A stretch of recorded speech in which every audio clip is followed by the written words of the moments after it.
What is going on, everyone? Is Rebecca again with another video. Today's video was a pretty interesting news coming out of Miami that I thought I would make a video on. It's pretty interesting. Their GM Kim is not going to return for their club's GM for next season. It's weird because they offered to extend her option, the team option, and she declined it. So interesting. We'll see where she goes next. It's going to be pretty interesting. She was obviously the first female GM in Major League Baseball, so pretty interesting where she's going to go and what's going to be the future for Miami moving forward. Let's talk about her future first, because I think it could be a lot simpler than Miami's future, because we're going to cover that in a minute. There's a couple teams that she could go to. I think the Red Sox could be a good fit. You know, she's worked with Alex Cora in the past, you know, obviously when they were with the Dodgers. So that could be a pretty interesting future for her. And then there's got to be another team that's willing to take her. I mean, I think she's done a pretty good job with the Marlins, getting them to the postseason. And if she denied it, I would imagine she had something lined up, to be honest. So that's what I would imagine, because it'd be weird if she denied it and then didn't have anything lined up. That wouldn't really make much sense, to be honest. Yeah, a little interesting news coming from Miami. Now, for the Marlins, it's really kind of sucks because you just make the postseason. You have an interesting offseason coming up, and you're going to have to choose someone that's going to be, you know, has the right vision for the squad and who can hopefully get them back to the postseason. I mean, we could take a look at some of their contracts as well. David Robertson is a free agent. He's obviously going to be 38, so we'll see if he comes back for his 39 season. You know, I'm not sure if he will, but would be an interesting option that he has on the table. You have Matt Moore, who's also a free agent. This would be his 35 season.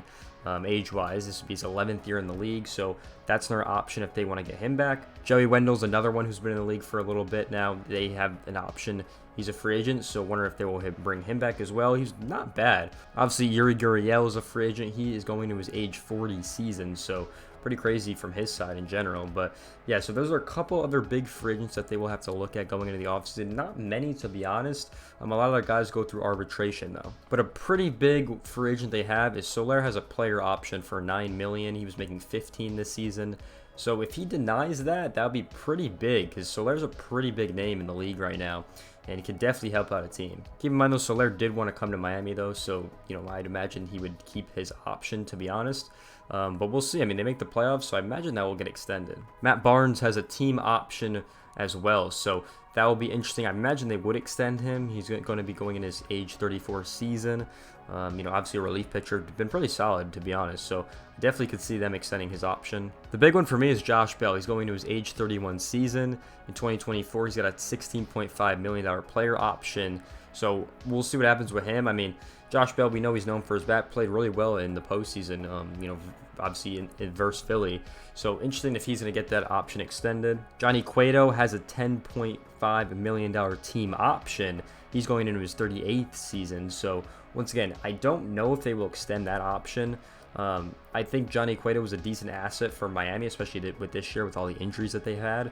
I don't know if he will get extended though. And then John Birdie has a $3.5 million team option as well. So a couple guys on a lot of team options. Most guys are in arbitration right now.